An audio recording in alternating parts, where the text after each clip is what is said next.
So, when I am a fighter pilot, and if there is conflict, if I do what I do, obviously it's going to hurt somebody, because the intention is to hurt somebody. Hello? You want to throw your expensive weaponry so that it doesn't hit anybody? Hello? No. You want to hit? So, but are you hitting for personal pleasure or because right now it's become inevitable for some reason? You didn't start the fight because human societies are complex. Somewhere friction happens. When friction happens, we used to take a stick and go at one time. Then we transformed the stick into a club. Then we transformed the club into a spear. Then we made it into a gun, or an arrow, bow and arrow into a gun. Now a fighter jet or a missile or drones are coming, at least you don't have to. Somebody still… but they think it's a video game. They don't see it happening. So, these are all terrible things that human beings are doing to each other. But we have still, as a human society, we've not reached a place where all of us can simply embrace each other and live. We're nowhere near that, let's be straight about it. So you can train to be a good fighter pilot, you can make sure your craft is fully armed in the best possible way, and hope the political forces won't create a conflict. But still, it doesn't matter whether you actually got into the act or not, you're sitting here with the intent. When you fly, you want to cause maximum damage. So no, maybe you're a little surprised, why is a spiritual leader talking like this? But I will also be disappointed with you. If you fly the aircraft, there's a conflict and you did not cause any damage and you came back karmically pure.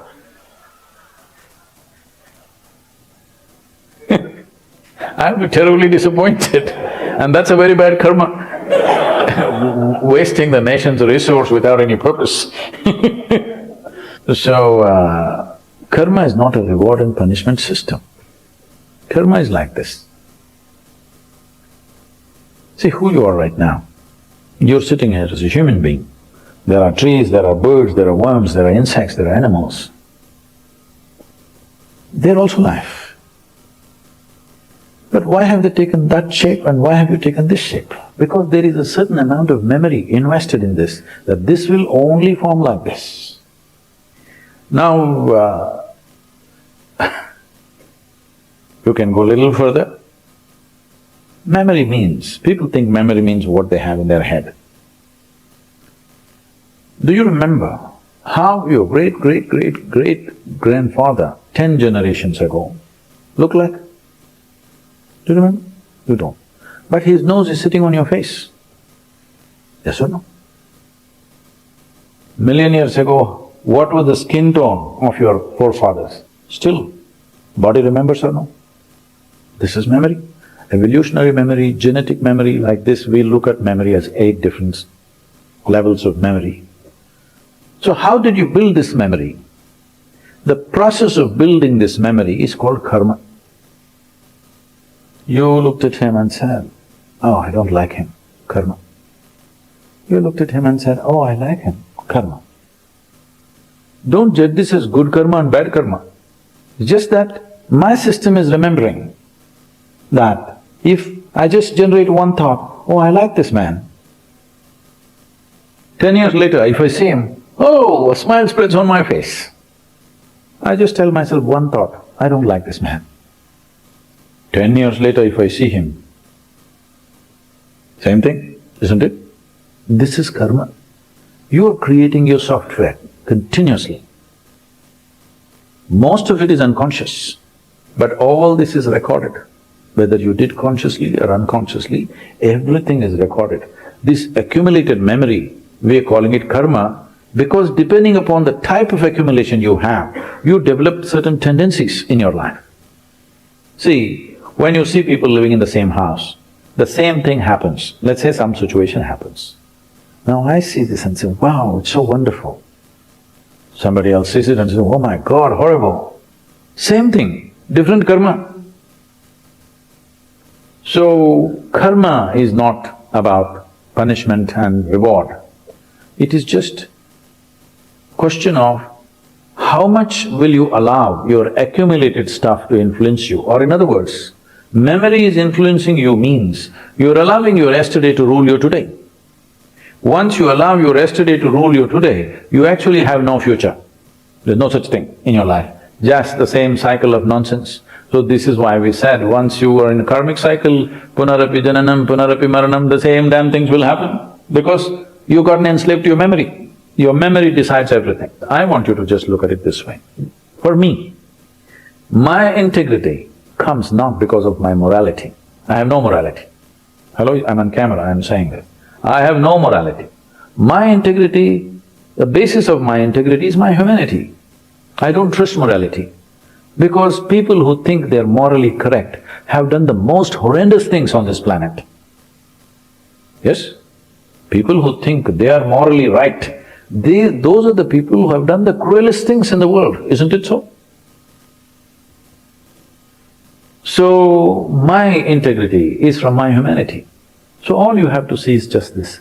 Every act that we do, is it in the larger interest of people or is it for personal pleasure we're doing it? This is all. You settle this one thing. Everything that we do, is it of some significant consequence to everybody? Or are you going out there to fly and just enjoy shooting people? If you settle this one thing, you don't have to worry what you're doing because you do what is needed in a given situation. Not what you whim, not by your whim, but simply by what is needed. If you're doing just what is needed for the larger well-being, well, it's a good karma because your intent. You must understand, karma is not determined by the action, but by the volition. What intent? Your intent is, you are fighting for the well-being of the nation, which is the larger humanity. Well, that side also there are people.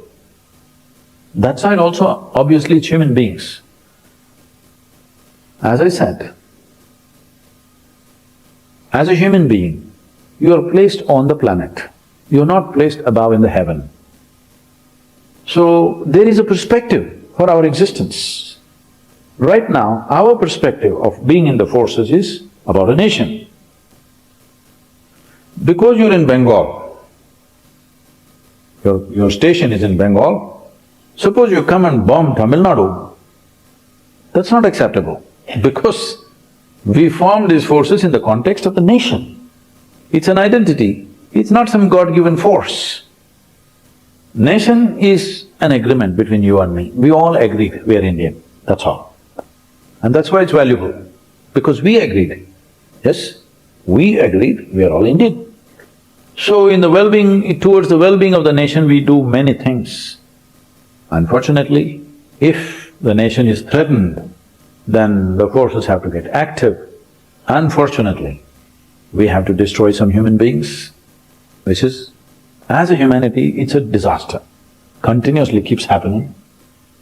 When we formed League of Nations in 1918, I think, after the World War I, people believed there's never going to be another war because now we have an arrangement that if there is something, we will discuss, debate and settle it. Well, within 35 years, there was World War II, which was probably 25 times more disastrous than World War I. And since World War II, we thought no more war will happen. But the fact and the figures show, there has not been a single day on this planet since World War II that there has not been any battle anywhere in the world. Some battle is going on, scale may be up and down, but somewhere some organized fight is going on, not criminals fighting. Organized nations having some kind of a battle going on every day of the last, 80 years or so. So that's where we are as human beings, unfortunately. That's where we should not be, but that's where we are. So till we are there is a karma that we have to do. You are the front end of the force, but we are also part of the force. We may not fly an aircraft, we may not bomb, but we want you to bomb when it's necessary, yes?